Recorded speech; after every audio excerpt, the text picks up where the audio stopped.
Aqui no canal do Bispo Bira, no YouTube, você encontra um conteúdo exclusivo para alimentar a sua fé. A Palavra Amiga do Bispo Macedo. Reuniões ao vivo com o Bispo Bira Fonseca. Testemunhos, ensinamentos, orações e muito mais. Gostou? Então se inscreva hoje no nosso canal e compartilhe os vídeos em suas redes sociais. Ouça agora a Palavra Amiga com o Bispo Macedo.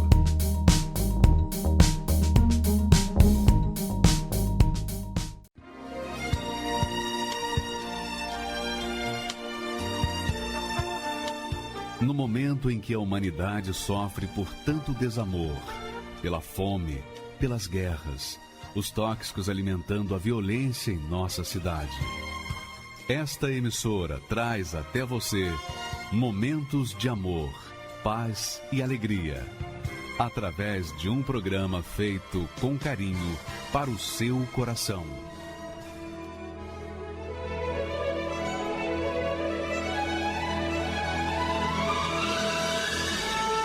E agora, com você, a Palavra Amiga do Bispo Macedo.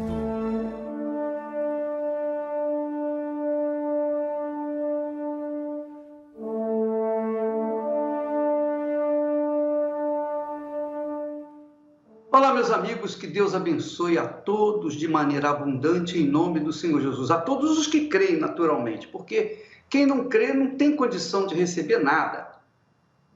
O Evangelho é para quem crê. A palavra de Deus é para quem crê nela, quem crê e obedece, quem não é crê apenas teoricamente, é crer e colocá-la em prática. Então, aqueles que creem e colocam em prática a palavra de Deus, ou melhor, aqueles que colocam em prática a palavra de Deus, sejam abençoados. Isso acontece naturalmente, sem precisar fazer absolutamente nada. Você pode orar, você pode jejuar, você pode ser uma pessoa caridosa, você pode ser o que for. Mas, se você não obedecer a palavra de Deus, de nada adianta. Você pode conhecer até a Bíblia muito bem. O diabo, Satanás conhece muito bem a Bíblia, melhor do que você e eu. No entanto, ele não deixa de ser diabo. Eu queria que você, minha amiga e meu amigo, prestasse atenção como nós podemos e devemos ler a Bíblia e trazer as informações que ela nos dá para o nosso dia a dia, para resolver os nossos problemas pessoais, para enfrentar as nossas guerras pessoais. Veja só o texto bíblico lá em 1º livro de Samuel, capítulo 7 e versículo 2. Olha só, detalhes. Aprenda a ler a Bíblia para você poder aprender a se armar contra as forças do mal. Olha só. E sucedeu que a Arca da Aliança ficou em Kiriat Jearim. Não esquenta a cabeça com esse nome, não. É uma cidade. Ficou 20 anos nessa cidade. Essa cidade, que tinha de importante? Ela ficava em Israel. Era uma cidade de Israel. Então, ficou 20 anos nessa cidade. 20 anos. Mesmo assim, toda a casa de Israel lamentava seus fracassos diante do Senhor. Então, vamos entender isso aqui. A Arca da Aliança, hoje, de forma simbólica, é a palavra de Deus. Simboliza ou tipifica a palavra de Deus. Você tem a Bíblia em casa, de repente a sua Bíblia está empoeirada, você nunca abriu a Bíblia para ler, e por isso você não sabe dos seus direitos pela fé no Senhor Jesus. Então, o povo de Israel tinha a arca original, a arca que foi feita lá no deserto, quando Israel saía do Egito. Aquela arca de ouro, gloriosa, que representava Deus no meio do povo. Aquela arca que inspirava temor, porque ela era a presença de Deus. Essa arca estava nessa cidade de Israel, mas Israel continuava lamentando os seus fracassos. Ora, se a arca estava junto dele, porque a arca representava Deus, que esse pessoal estava lamentando a sua miséria, a sua desgraça, o seu fracasso? Por quê? Vamos ler o seguinte versículo. Então, porque eles lamentaram, eles falaram com o profeta Samuel. E o profeta Samuel falou para toda a casa de Israel, dizendo: vocês, nas minhas palavras, vocês se converterem de todo o coração ao Senhor, tirai de dentro de vós os deuses estranhos, os ídolos de pau, de pedra, de metal, os balangandantes, né? Aqueles patuás. Se vocês se converterem, se voltarem para Deus de todo o seu coração, então vocês, também tirando os deuses de pau, de pedra, de metal, os ídolos, aí sim vocês preparam o coração para servir a Deus e somente a Ele. Então você prepara o coração para servir apenas a Deus. Quer dizer, preparar o coração, já uma vez que se voltou 100% para Deus. Muito bem. Agora eu tirei todos os ídolos, todos os deuses de pau, de pedra, de metal. Muito bem, ótimo. Agora prepare o coração para servir ao Senhor. Quer dizer, prepare o coração para ser o templo do Espírito Santo. Prepare o coração para ser de Deus. Prepare o seu coração para a morada do Espírito Santo. E então, ele vos livrará da mão dos filisteus. Fácil entender, não é? Vamos para o seguinte versículo. Então os filhos de Israel obedeceram, tiraram de dentro em si, de dentro das suas casas, os ídolos, e serviram só ao Senhor. Disse mais Samuel: congregai a todo Israel em Mispá, quer dizer, em outra cidade, e eu vou orar por vocês. Então, veja só, eles já tinham feito o quê? Primeiro, eles se converteram. Segundo, tiraram os deuses de pau, de pedra, de metal, os ídolos. Terceiro, eles prepararam o coração para receber o Espírito de Deus, digamos assim.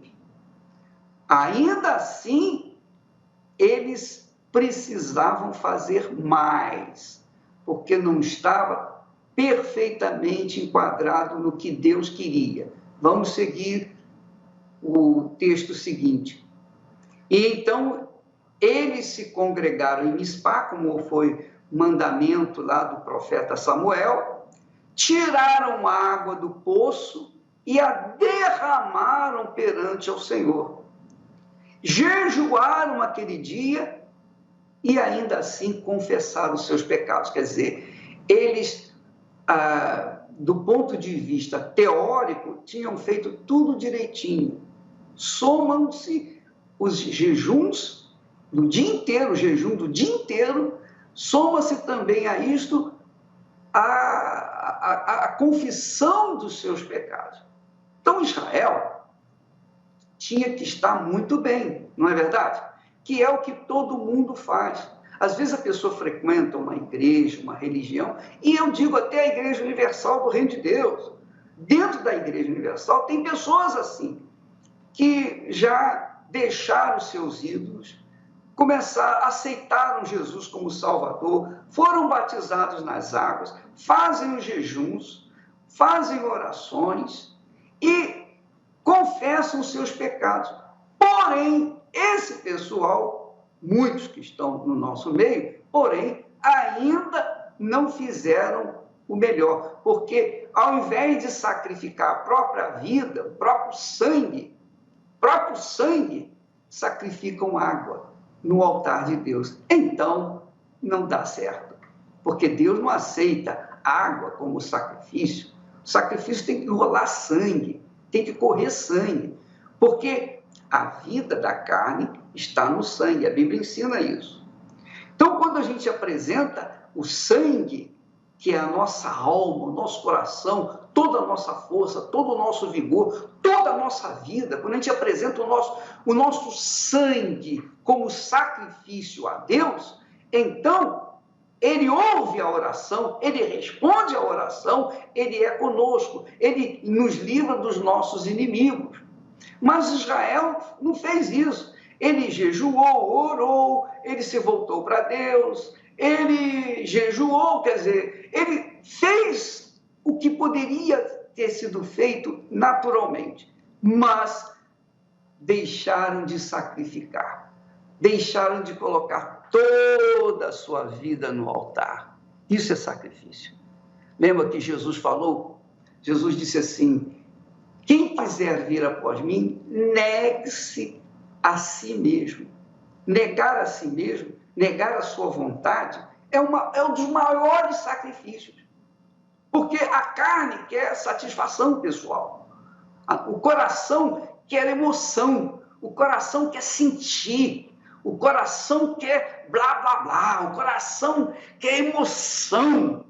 Essa é a realidade. E Deus pede exatamente esse sangue. O sangue do coração. O sangue da alma. Que é a vida por inteiro. Deixar de servir a si mesmo. Deixar de fazer a vontade de si mesmo para fazer a vontade de Deus. Obedecer a palavra dele. Nem todos querem. Tem muita gente dentro da Igreja Universal que não faz isso. Você que talvez esteja me assistindo, deve ser uma dessas pessoas que faz tudo direitinho, menos sacrificar a sua vontade. Você continua dividindo o seu eu, o seu coração com o mamão. Você divide o seu, ou tenta, né? Dividir o seu coração. O mamão, no caso, é você. Jesus disse que ninguém pode servir a Deus e a mamon, ninguém pode amar a Deus e a mamon. Ou você ama a Deus ou você ama a mamon. Você não pode amar duas pessoas ao mesmo tempo. Você não pode. Ninguém casa com duas pessoas. Não é verdade? Então, a pessoa só tem capacidade de amar uma só. Então, Deus quer ser o primeiro. E ele não tem sido o primeiro na sua vida, por exemplo. E aí a sua vida fica um caco, fica um lixo. Aí você fica reclamando com Deus: poxa, mas eu vou na igreja, eu dou oferta, eu sou dizimista, eu faço isso, eu faço aquilo. Você faz tudo isso, mas o seu coração não é meu, então não adianta. Deus quer esse sangue. Ele quer o sangue do coração, para que então a sua vida venha ter sabor. Olha só o que diz o versículo 7. Vamos observar outro fato muito importante. Ouvindo, pois, os filisteus que os filhos de Israel estavam congregados em Mispá, subiram os maiorais, os mais poderosos, os mais fortes, os príncipes mais fortes, mais valentes dos filisteus, e cada príncipe com o seu exército contra Israel. O que aconteceu? O que, ouvindo os filhos de Israel, temeram por causa dos filisteus. Quer dizer, quando o nosso coração não está inteiramente entregue ao Altíssimo, quando o sangue do nosso coração não está 100% no altar, então o coração teme e treme diante dos inimigos. Esse aqui é o problema, minha amiga, meu amigo.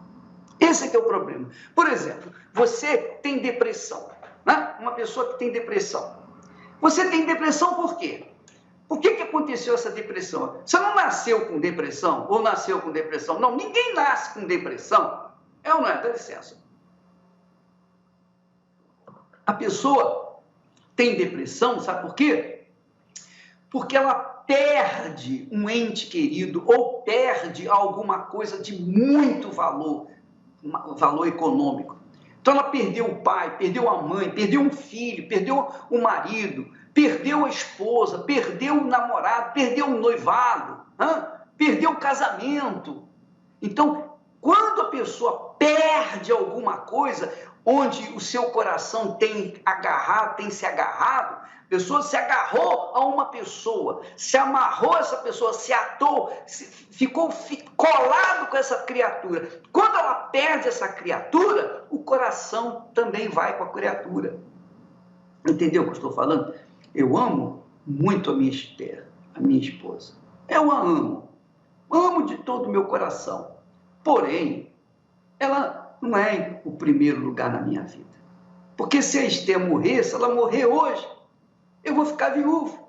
Eu vou ficar com depressão? De jeito nenhum. Por que eu não vou ficar com depressão? Porque o meu coração não está 100% nela. Não, de jeito nenhum, nem nos filhos, nem ninguém, nem no meu trabalho, nem na minha vida. O meu coração não está na minha vida. Eu não tenho nada a perder. Essa que é a realidade. Quando nós temos o coração no altar, o nosso sangue está lá no altar, o sacrifício está lá no altar.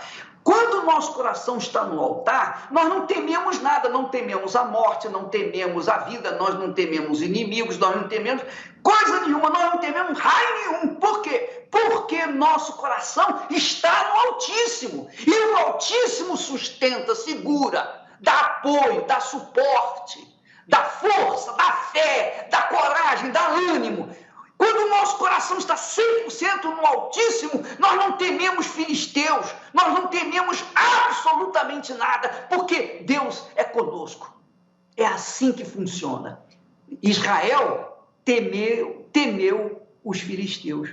Por quê? Porque ele tinha tinha lançado os deuses de casas, deuses caseiros para fora, ele tinha se convertido ao Senhor, ele tinha jejuado, ele tinha orado, pediu ao profeta Samuel para orar, ele derramou água no altar de Deus e não aconteceu nada, continuou com medo. A depressão começa exatamente aí, quando a pessoa teme, ela teme perder. Ela teme perder, então ela se entrega àquele temor e o temor vai aumentando, porque a dúvida é a raiz de uma depressão. A dúvida é a raiz da depressão. Quando a pessoa tem dúvida, ela simplesmente começa um processo de deteriorização por causa do elemento chamado dúvida. A dúvida traz o medo, traz a preocupação, traz a ansiedade. A dúvida faz a pessoa ser insegura. E é aí que a coisa começa a pegar para a depressão. Agora, quando você está com a sua vida no altar, quando seu coração, o sangue do teu coração está no altar, minha amiga, eu duvido que você vai ter dúvida. Você vai ter aquela segurança, aquela certeza. Você sabe que Deus é contigo. E Ele, então, dá apoio, Ele responde, Ele corresponde a essa fé. Mas Israel estava com medo dos inimigos, porque Israel não tinha certeza que Deus era com ele. Essa era a realidade. Vamos ver o versículo seguinte. Então diz assim: por isso, quer dizer, por causa desse temor, por causa desse medo dos filisteus, os filhos de Israel disseram a Samuel: não cesse de clamar ao Senhor, nosso Deus, por nós. Por favor, não pare de orar por mim. Ore aí, sem cessar por mim. Eu já fiz o sacrifício, já dei a minha oferta, eu já fiz o meu jejum, eu já fiz isso, eu já fiz aquilo. Mas ele não tinha feito a coisa certa. Ele não deu o coração. Ele deu as lágrimas. Ele deu as emoções. Quando fala que ele derramou água no altar de Deus, com certeza essa água representa as suas lágrimas. Chorou e nada resolveu. Você sabe que o depressivo, há pessoas depressivas que vivem chorando, mas não resolve o problema. Choro não resolve o problema, emoção não resolve o problema. Essa é a realidade. A fé é que resolve o problema, a fé agressiva, a fé que faz a pessoa tomar atitude, que faz doer o seu coração, mas que fica e traz a fé, a certeza de que Deus vai fazer aquilo que Ele prometeu que faria. Então, disseram os filhos de Israel: não cesse de orar, de clamar ao Senhor nosso Deus por nós, para que nos livre da mão dos filisteus. Minha amiga, meu amigo, eu acho que você deve ter aprendido alguma coisa com esses versículos que nós lemos da Bíblia. Quer dizer, eu materializo essas promessas para mim, porque se eu estou devendo, eu fico com medo. Se eu estou em pecado, eu fico com medo. Eu não tenho fé. Se eu estou em falta com Deus, eu fico logo com medo. Foi o que aconteceu com Adão e Eva. Quando eles caíram em tentação, eles se esconderam, quer dizer, estavam com medo. Quem não tem medo, não tem que se esconder. É ou não é? Ninguém se esconde estando com a sua vida em dia. Mas quando a pessoa deve, aí ela teme. Como diz o ditado popular, né? Quem não deve, não teme. Mas Israel temia os filisteus e pediu, por favor, o profeta, não pare de orar, de clamar por nós. E muitas pessoas têm feito isso. Muitas pessoas dizem, bispo, ora por mim. Por que você não ora? É porque você não tem certeza, você não tem fé. Você não acredita na sua oração. Mas por que você não acredita na sua oração? Porque você não tem colocado a sua vida no altar. Essa é a realidade.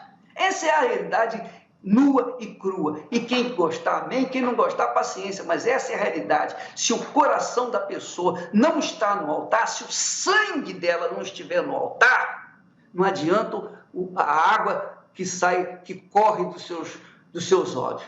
Porque choro, minha amiga, não resolve o problema. Chororô não resolve o problema. Chororô não resolve o problema. Quando eu apanhava do papai, eu chorava. Mas meu choro não aplacava a dor que eu estava sentindo no corpo. Essa é a realidade, minha amiga, meu amigo. Você tem que entender que emoção não resolve o problema de ninguém. O que resolve é a fé prática, a fé inteligente, a fé espírito e verdade. Quando você diz, Deus, está aqui toda a minha vida, 100%. Nós temos visto aí testemunhos de bandidos, ex-bandidas. Nós tivemos o caso daquela senhora que deu um testemunho maravilhoso, que ela chegou ao ponto de colocar um homem, uma outra pessoa que ela não gostava, dentro dos pneus, depois tacou fogo e viu aquele rapaz queimando, derretendo ao vivo, e ele pedia misericórdia, e ela dizia, você tem que morrer, e ainda dizia um palavrão. Por quê? Por que essa pessoa? Porque ela estava cheia de demônio. Quando ela conheceu a palavra de Deus, quando ela conheceu o caminho do altar, ela se derramou lá, colocou toda a sua força, toda a sua vida, ela foi para tudo ou nada, vida ou morte, e Deus a libertou e fez-la encher do seu Santo Espírito. Então, Deus quer fazer isso com você, minha amiga e meu amigo. Deus quer fazer isso com todos os que se voltam para Ele de todo o coração, com todas as suas forças, de toda a sua alma, de todo o seu entendimento. Mas as pessoas não querem. Então, não querem, ficam sofrendo. E aí vai fazer o quê? Oração simplesmente vai resolver? Não, não vai resolver. Só a oração não resolve, porque o povo de Israel fez. O profeta Samuel, que era muito bem, ou estava muito bem com Deus, o profeta Samuel orou e não resolveu o problema dele. Agora mesmo nós vamos ouvir, assistir o testemunho de um doutor Marco Antônio. O doutor Marco Antônio está há 20 anos na Igreja Universal do Reino de Deus. E quando ele veio para a Igreja Universal, ele odiava a igreja. Ele tinha pavor da igreja. Ele iria em qualquer igreja, menos na Igreja Universal, mas alguma coisa fê-lo vir na Igreja Universal do Reino de Deus. E nós vamos assistir como é que aconteceu a vida dele, a transformação dele. Por que ele chegou na Igreja Universal? Vamos assistir. Meu nome é Marco, eu sou médico, nasci na cidade de São Paulo. Eu vim de uma prole minha mãe teve 6 gestações, porém eu fui o único que vinguei. Eu fui com menos peso, menos tudo na época, mas estou aqui até hoje. E os outros vieram a óbito, muito precoce. Muito bem, aí fiz uma boa escola em São Paulo, prestei faculdade, entrei cedo, relativamente cedo, prestei para medicina e entrei. E foi boa, a faculdade foi boa, mas também sempre aproveitei a faculdade, nunca tive nenhum relacionamento fixo. Tinha, mas não queria nenhum comprometimento com ninguém. E assim foi os 6 anos.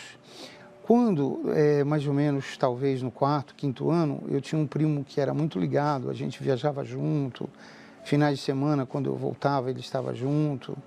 A gente tinha uma parceria muito grande desde pequenininho. E ele se enforcou. Aí apareceu uma pessoa e eu fiz um casamento. Logo no começo de casamento, meu pai veio a falecer, que era o meu melhor amigo. Eu já estava morando em outra cidade. Aí foi complicado, porque era um amigão meu. A minha briga era contra a morte. Eu nunca aceitei a morte. Passou-se quase um ano, aí o meu sogro, naquela época, veio a falecer. Ele era médico, ele era um amigão meu. Aí, quando ele faleceu, foi quando eu acho que começou, como eu digo, a depressão, ela se instala silenciosamente. E um mês depois do falecimento do meu sogro, eu fui despejado de casa, porque eu nunca esperava. Minha ex-esposa alegou incompatibilidade de gênios. Puxa, aí não entendi mais nada, aí a casa caiu mesmo. Com o tempo a gente vai fazendo medicina, por a gente ajudar as outras pessoas, a gente acaba achando que a gente tem um lugarzinho guardado no céu. Porque eu ajudo as pessoas, eu faço bem para as pessoas. E a gente não entende que é um dom de Deus. Não é que foi um dom que Deus deu para ajudar exatamente as pessoas. Até que eu conheci minha atual esposa. Isso faz mais de 20 anos.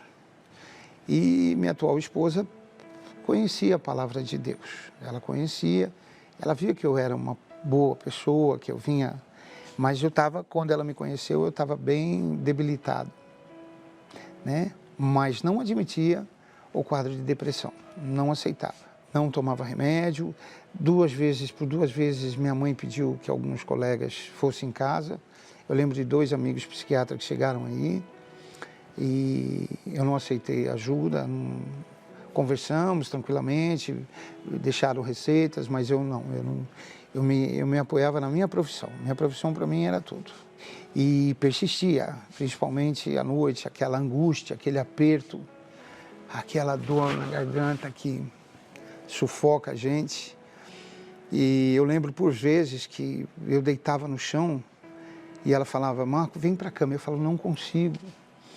Tem alguma coisa que me puxa para o chão e minhas costas queimavam, ardia, como se pegasse fogo. Eu continuava trabalhando, ajudando as pessoas e tal, mas quando eu procurava não pensar, mas quando eu parava, eu observava que eu queria ajudar todo mundo, mas a mim mesmo eu não estava me ajudando. E aí tinha-se fugas. Como é que se fazia fuga? Chegava final de semana, tinha que beber. Então era churrasco, bebida, começava sexta à noite, quando não tinha um plantão, era sexta, sábado e domingo. Era beber, dormia, acordava, bebia, entendeu? E no dia seguinte outras pessoas, os mesmos, não interessa, tinha que ter uma fuga. Mas eu nunca entendi as coisas de Deus, eu não procurava, eu não tinha entendimento, não lia a palavra, né? Eu era católico, eu era devoto a santos. Eu começava a minha oração assim, meu Deus, menino Jesus, São José, todos os anjos, meu Santo Antônio, meu Santo Expedito e meu São Judas Tadeu. Depois eu fazia as orações. Eu cheguei aí em casas de encosto. Eu via as imagens lá, mas lá podia beber, podia fumar. Era uma coisa meio, você entendeu? Meio estranha. E pediam para mim dançar, fazer isso, fazer aquilo que eu ia receber, que eu estava recebendo e tal, mas tinha alguma coisa dentro de mim que brigava para não acontecer isso. Eu não sei se era minha inteligência ou se era uma proteção divina, alguma coisa estava me tirando daquilo. Mas aí, vamos em igrejas, vamos buscar Deus. Aí comecei a ir, fui em várias igrejas e minha mãe, ela já frequentava a Igreja Universal há uns 2, 3 anos. Ela chegava muito bem em casa, chegava muito feliz, alegre, com todo o problema, com toda a preocupação, mas ali eu não ia. Eu não ia porque, veja bem, eu acreditava, talvez, no momento, como é que se pode, há mais de 20 anos atrás, e nessa igreja, eu acreditava no que falavam, né? Não tinha conhecimento do trabalho da igreja, nem imaginava o que se acontecia lá dentro. Na Igreja Universal, não. Não, lá eu não piso, muito obrigado e tal. Aí, um dia, as coisas piorando, aí eu resolvi... Um momentinho. Eu queria apenas interromper um pouquinho o testemunho dele e dizer o seguinte, você vê, quando a pessoa não tem entendimento, quando a mente da pessoa é bloqueada, a Bíblia fala sobre isso. A Bíblia diz que o Deus desse mundo, o Deus desse século, cegou o entendimento das pessoas. Cegou o entendimento. A pessoa, quando não tem entendimento, ela pode ser o melhor cientista do mundo, mas ela não vai entender nada da palavra de Deus. Porque a palavra de Deus se discerne espiritualmente. Quer dizer, no espírito, de acordo com o Espírito Santo. Mas o doutor, ele estava numa depressão profunda e não sabia o que fazer. Ele foi na bruxaria, na feitiçaria, na magia, ele foi na igreja, ele era católico, ele fazia suas preces, suas rezas, participava das missas, foi nas igrejas evangélicas em geral, mas a vida dele continuava a mesma coisa. Ele estava procurando. E ele não sabia o que fazer, mesmo tendo diante dos seus olhos a sua bondosa, generosa mamãe. A mamãe era o testemunho de Jesus, a testemunha de Jesus dentro da casa dele. Ele estava vendo que a mãe chegava bem, feliz, mesmo com todos os problemas. E muita gente não consegue também ter esse discernimento. É o caso do doutor aí. Ele não discernia que a mãe estava feliz porque alguma coisa tinha acontecido com ela. Vamos continuar assistindo então. Resolvi, vamos mudar de cidade. Aí eu fechei o consultório. Do nada, parei de trabalhar, suspende as consultas, suspende as cirurgias, encaminhei os pacientes para outros colegas e fiquei um mês sem trabalhar. E aquilo foi pior, porque eu fiquei dentro de casa. E a depressão aí chegou no fundo do poço. Até que um dia eu acordei e falei para minha mãe que eu ia com ela, nunca me esqueço. Foi numa sexta-feira, 9 de março, de quase 20 anos atrás. E minha esposa veio do trabalho, que ela trabalhava, e nós fomos. Quando chegou na porta da igreja, eu não quis entrar. Aí eu falei, não, sinto muito, mas aqui não, eu volto outro dia, deixa para lá. Aí minha mãe fez uma súplica muito interessante. Ela falou assim,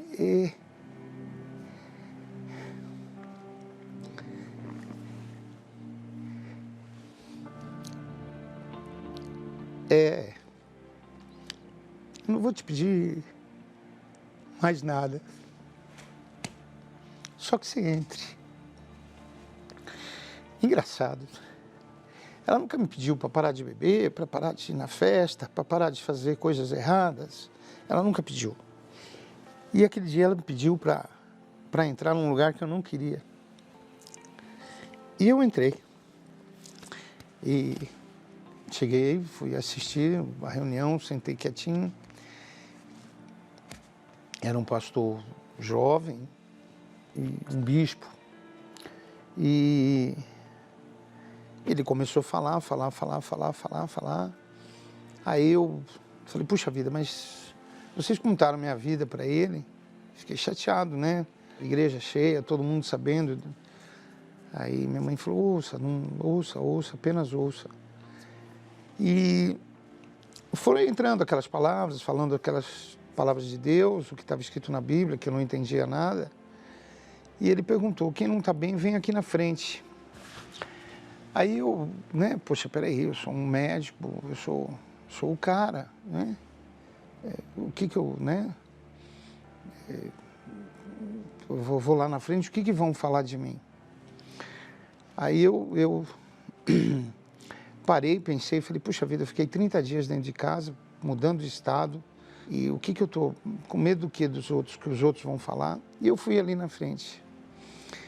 E foi muito bacana depois daquela sexta-feira. Quando eu voltei para casa, eu voltei feliz, tranquilo, aliviado. Eu gostei da igreja, que eu não gostava, me senti bem. Aí retomei o consultório, né? Não saiu aquela ideia de querer mudar, vamos começar tudo do zero, digamos para os pacientes que o serviço continuava, e foi reassumindo devagarzinho. E me batizei nas águas, daí em busca do Espírito de Deus, foi muito bacana. Realmente eu morri, não foi fácil, não foi fácil. Foi uma luta muito grande porque a depressão saiu. Eu analiso hoje um quadro da seguinte forma, veja bem, o médico dos médicos se encontra aqui, eu falo que ele é um guarda-chuva, perfeito? E ele nos dá o livre-arbítrio. Então, se quem olhasse para a minha vida, iria falar que eu tenho tudo. E o outro lado, vendo a gente desprovido, ele nos leva até lá embaixo. E só quem esteve lá embaixo para saber. Hoje eu analiso que eu fiquei 7 anos daqui para cá.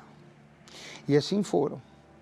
Então, os médicos, quando a gente está lá embaixo, não tenha dúvida, eles vão nos ajudar e vão ajudar muito. A medicina vai lhe ajudar. Ela vai te trazer até aqui, ó. Passa o efeito do remédio, você vai voltar lá, ele vai continuar te ajudando. Ele não vai te abandonar nunca, seu médico, seu profissional. Eles vão nos ajudar e você vai voltar até aqui. Porém, enquanto eu não tive humildade de vir daqui para cá, eu só vivi de aparência, só. Então hoje eu falo que Deus é um guarda-chuva, que faz mais de 20, quase 20 anos que eu não largo do guarda-chuva nem para fazer xixi. Eu não quero estar aqui, muito menos aqui, né? O dia que eu entrei no guarda-chuva de vez, foi numa mudança de verbo muito interessante. É comum a gente falar, que Deus seja comigo, né? E só mudou o tempo do verbo. A palavra caiu como uma espada mesmo. Deus é contigo. Então não é seja contigo, Ele é comigo. E foi aquele dia que eu tive a certeza que eu recebi o Espírito de Deus. E foi muito grande, muito glorioso, muito bacana. Uma felicidade bacana, tranquila. Uma paz que não tem como expressar assim, falar, olha, você vai sentir isso, você vai sentir aquilo, você vai ficar... Não, você não vai, você vai ter uma certeza que é o tudo, que é o tudo. Sim, as pessoas falam, mas e aí? E aí as lutas tem todo dia, toda hora, todo instante, todo momento, mas a gente tem uma paz diferente. Eu tenho coisas assim tão grandiosas para falar que Deus fez. Minha mãe que me ganhou para Jesus. E num domingo lindo, ela já até os 78 anos, ela dirigia, fazia tudo para nós, morava conosco. E num domingo nós tínhamos saído da igreja, uma delas ligou e falou, olha, a avó vomitou muito. Eu falei, olha, nós estamos indo para casa, fique tranquilo. E quando nós chegamos em casa, a avó tinha vomitado de 2 a 3 litros de sangue. Aquilo foi né? Então chamei um colega, vimos a pressão e tal, mas ela estava consciente, tranquilinha. E eu sentei ela na parte de cima da casa, ela tinha tomado banho, estava ali com a carinha descansada. Eu falei, mamãe, certo que o Senhor Jesus está aqui agora, mas se ele estivesse aqui agora, o que a senhora falaria para ele? Ela olhou para uma janela e falou assim, eu te amo. Olhou para outra e falou, eu te amo. e olhou para a terceira e falou: eu te amo. A momento algum ela pediu: me ajuda, eu estou morrendo. Então, olha que coisa grandiosa, que testemunho de salvação. 2 horas depois ela foi submetida a uma intervenção e veio a falecer. Então veja bem, olha a paz. Tanto que, veja bem, a coisa foi tão grandiosa que não houve velório, não houve choro, o que não aconteceu há 20 e tantos anos atrás, quando meu pai morreu. Dali, quando ela faleceu, eu vi o verdadeiro sentido da vida, porque o Espírito Santo deu uma paz. A vida seguiu normal, como se assim, e sua mãe? Minha mãe está ótima. Ela está bem? Vocês nem imaginam como ela está bem. Então o Espírito Santo me deu um novo sentido na vida. Ele me deu uma postura diferente, uma forma diferente de pensar, de ver o sentido da vida, para onde eu vou, o que eu estou fazendo aqui. A presença do Espírito Santo na vida da gente muda tudo, porque, veja bem, eu tenho 3 filhos, 3 homens, nota 10, tenho uma esposa maravilhosa, tenho um consultório que só Deus de abençoado que é. Então, o Espírito Santo deu tudo isso para mim, saúde, muito trabalho, amo o que faço, e a oportunidade que Ele me dá nesse equilíbrio todo que eu tenho, tudo, muitas vezes, é lógico, nem sempre é possível, mas muitas vezes contar simplificadamente a história do guarda-chuva para as pessoas, porque salvar a vida ali, não tenha dúvida, é um dom que Deus deu para nós. Mas e essas almas? E peço a Deus que continue dando força para a gente ganhar muitas almas aí. Caminhava Jesus com seus discípulos quando avistaram um cego. Aquele homem nunca tinha visto absolutamente nada, já que era cego de nascença.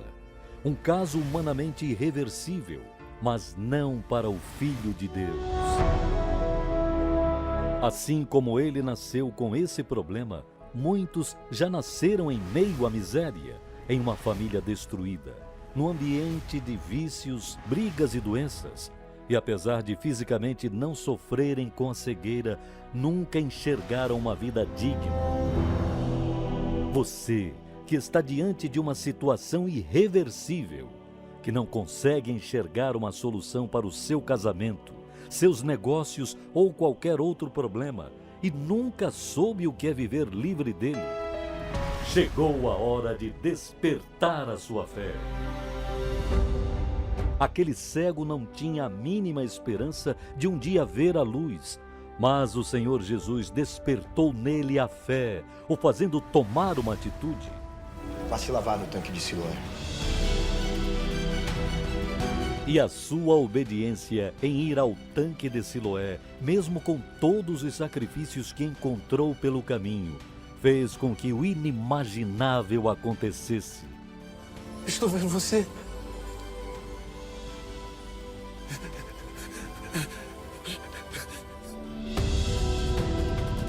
Nesse mês de março, estaremos pela fé buscando a solução daquilo que é irreversível aos olhos humanos, no mesmo lugar que testemunhou aquele milagre. Vamos levar você em espírito através de sua foto, no tanque de Siloé, em Israel.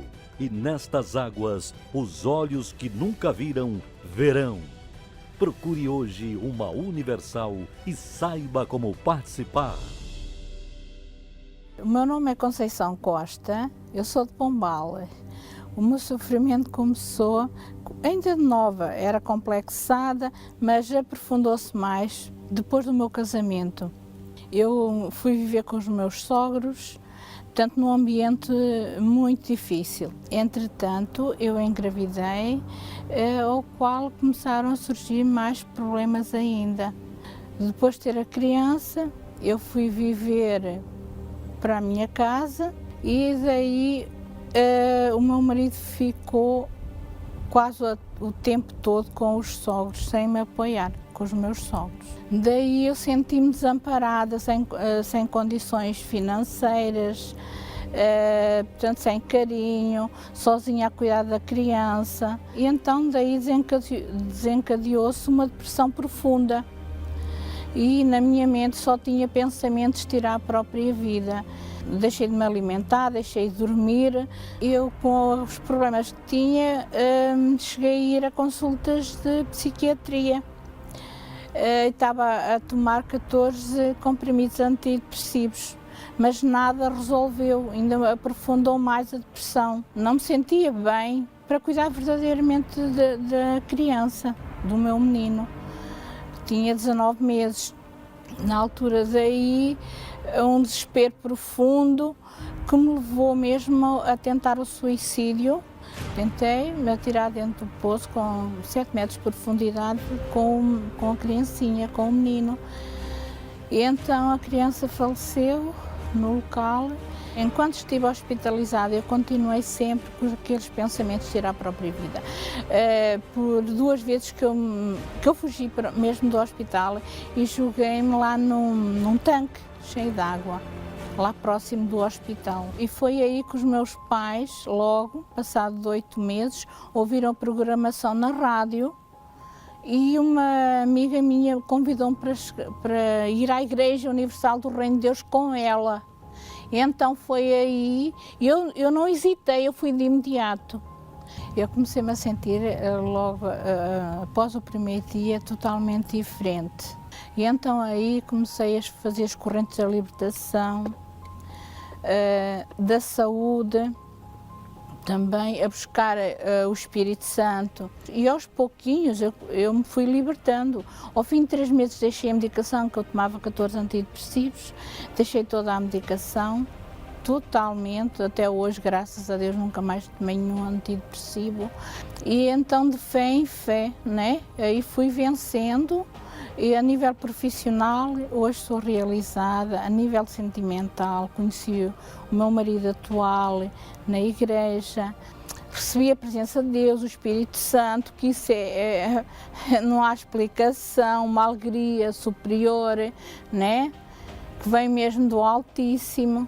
E aí hoje é assim, eu vivo para Deus, né? Para servir a Deus, para exaltar, para ajudar o próximo, né? A igreja, ela teve uma grande importância na minha vida, né? Porque se eu não conhecesse este caminho, pois hoje não estava viva. Deixei de ser uma pessoa pessimista, né? Complexada. Comecei a encarar a vida totalmente diferente, a sentir-me realizada, mesmo tanto a nível profissional como familiar, de saúde, né, psíquico. Então aí, à medida que eu ouvia também as pregações, né, das reuniões, isso me ajudava bastante, me fortalecia. Eu comecei a encarar os problemas de forma diferente, como a olhar o além do problema, né? O resolver o problema, não ficar acomodada, né? Mas sim arranjar forma de resolver o problema. Essa força vinha de Deus. Eu confiar em Deus e confiar em mim mesma, porque nós temos que confiar em nós. A mudança verdadeira veio quando eu recebi o Espírito Santo. Aí é que me deu força para tudo, para vencer. Tanto que eu tinha também deixado os estudos a meio, conseguir estudar à noite, estar a trabalhar, coisa que era impensável eu fazer isso noutros tempos, não me sentia capaz. O Espírito Santo me capacitou para eu mudar totalmente a minha vida, não é? Recebi o Espírito Santo, então mudou o caráter, mudou o interior em primeiro, né? Mudou o caráter. Quando há transformação dentro de nós, há a transformação interior, mas também há a transformação exterior. Tudo mudou. Hoje não, depressão nunca mais, não. Hoje tenho uma vida super normal, transformada, abençoada, feliz. Eu nunca imaginei poder ser feliz como sou atualmente. Para quem é a campanha do Tanque de Siloé? É para aqueles que, como cego de nascença, carregam um problema irreversível, que já não tem mais esperanças em nada e em ninguém, porém, estão dispostas a se levantar e caminhar em direção ao lugar que serão enviadas pela fé. O tanque de Siloé significa o enviado. E foi isso que o Senhor Jesus fez com aquele homem. O enviou ao lugar que mudaria o rumo da sua vida. E se você também crê nesta palavra, Deus está enviando esta oportunidade para você enxergar tudo aquilo que os seus olhos ainda não viram. Procure hoje uma Universal e saiba como participar neste mês de março da campanha do Tanque de Siloé. Nós vamos então agora aproveitar esse momento, aproxime-se do seu televisor, do seu receptador e vamos falar com Deus em nome do Senhor Jesus. Elevo os meus olhos para os montes, de onde me virá o socorro? O meu socorro vem do meu Senhor, que criou os céus e a terra. Não deixará que o teu pé vacile. O Senhor é quem te guarda. Não dormirá o guarda de Israel, pois ele é o teu socorro.